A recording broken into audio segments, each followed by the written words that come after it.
Aj moj sine, nek mi doneseš litru rakije, ovo mi je malo. Sine, dođi vam.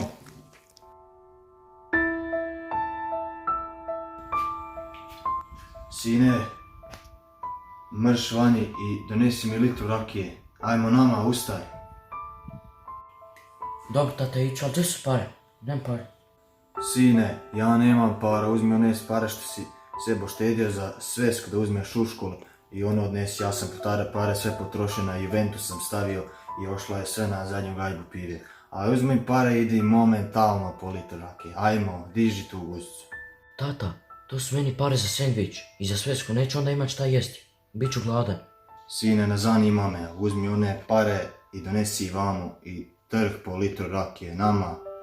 Dobro, tata, oda ja po rakiju. Ne znam šta ću sa ovim svojim ocem.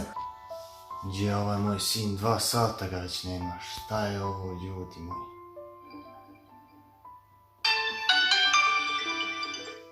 Ko je ovo? Molim.